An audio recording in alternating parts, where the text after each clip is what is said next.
Okay, yes guys, welcome back to the YouTube channel. In today's video, I'm going to be sharing the 7 non-negotiable movement patterns that you need to make sure that you're having in your training. So, come along, make sure you watch to the end of the video because I've got a surprise for you. And yeah, let's go.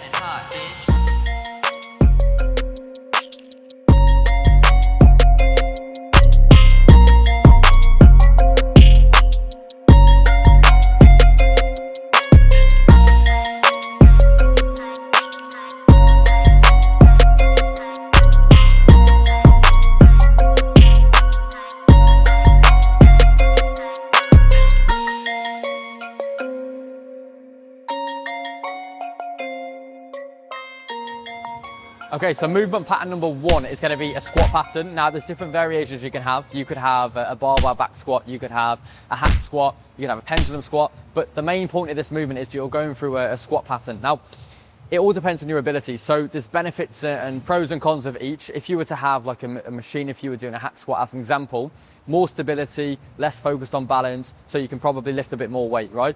If you use a barbell squat, it's more technical. You then got to focus on a lot more technical cues that you're doing. So there's pros and cons, but it ultimately depends on you. For me, and the ones that I program for my clients a lot, it's going to be either a back squat or the hack squat. They're like my favorite two. The barbell back squat, which will be seen on the screen, as well as the hack squat, probably two of the ones that I use the most with clients, unless we're doing something like in a fixed position where you might be using a leg press, which works really, really well too. So number 1 is squat pattern. Make sure you've got that in your programming. Let's dive into number 2. Okay, movement pattern number 2 is going to be some form of hinge. My favorite one for myself is the Romanian deadlift. What works really well with clients, depending on their ability, is either a trap bar deadlift, okay, one of the hex bars that you see, or you can do a Romanian deadlift like I do, or even some form of like a hyperextension. Works really well for people to start getting used to a hinge pattern and utilising their hamstrings and their glutes. So make sure you've got some form of hinge in your programming. It's really important for your glutes, your hamstrings, also your back as well. So make sure you've got it in your programming and keep it separate to your squat day, and you'll get a lot of value from that. Okay, so the next thing we're going to do is a single leg variation. Now, you can do like a hip dominant or a knee dominant. So knee dominant would be like your biceps and more of your quads, hip dominant's more your hamstring, your glutes. But today I'm going to talk you through a knee dominant single leg variation. So there's a few you can do depending on your ability. I like the single leg press because you've got loads more stability. It's easier to get right in comparison to other movements. You don't need the stability like if you were going to do a lunge, whether that's with dumbbells, barbell, etc. So focusing on stability by using and utilizing the leg press, it's been really good for my clients. They can have more stability, produce more force, lift more weight, and make more progress. So yeah, number 3 is going to be a single leg variation, knee dominant.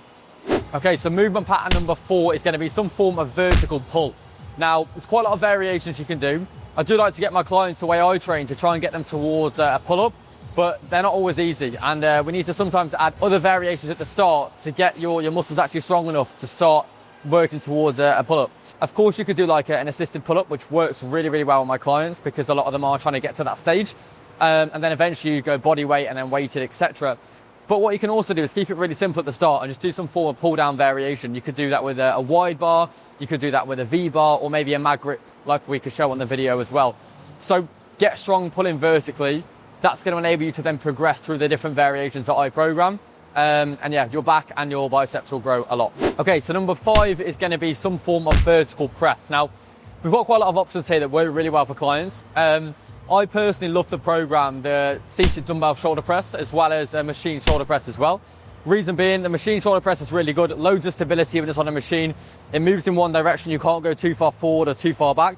It's harder to get wrong in comparison to using dumbbells or a barbell, so that works really well. The dumbbell press as well overhead is brilliant, another great movement that clients have got great progression on and developed as a byproduct. Another one would be a dumbbell Z press, adds in a bit more need for core stability, really functional, works well for the way I like to train clients and the results I want to help them get. So yeah, 3 options there, just a few. There's loads of different vertical presses that you can do, but they're my 3 favorites. Okay, so movement pattern number 6 is going to be some form of horizontal pulling. These are really, really good for developing your mid and your upper back. Now, I'm going to show you a few videos on screen now of the specific exercises me and my clients like to use to develop our horizontal pulling, our mid and our upper backs. Some of the variations I like can be like a wide grip cable seated row. Other ones that I like to do can be a bent over row with a barbell with dumbbells. And even the T-bar row is one of my favorites at the moment. So give them a go into your training. Make sure that you've got some form of horizontal rowing within your training program, and we get a lot of value from that too. Okay, and then number 7 to finish is going to be some form of horizontal press. My favourite ones for myself and my clients, it's going to be a bar bar bench press, a dumbbell bench press, and a flat machine press. Make sure that you incorporate this into your training. This is really important for your chest development, your triceps and your shoulders as well. An important movement pattern to train. So make sure you've got it added in. Thank you for watching the video, guys. Hope you found that useful. That's been the 7 movement patterns that I recommend having in your training as a bare minimum. They're the 7 minimum movement patterns to add into your training program. So just to quickly go over them, vertical push and pull, horizontal push and pull, that's 4 of them. Then you've got a squat pattern, a hinge pattern, and a knee dominant single leg movement. So get them all in your training program. If you need help understanding how to effectively put them in your workout plan, drop me a message on Instagram. My Instagram, Jacob Smith Coach. I'll put a link in the description below. Make sure to drop me a message, just say you come from the YouTube, and I'll drop you a message back and give you some support there.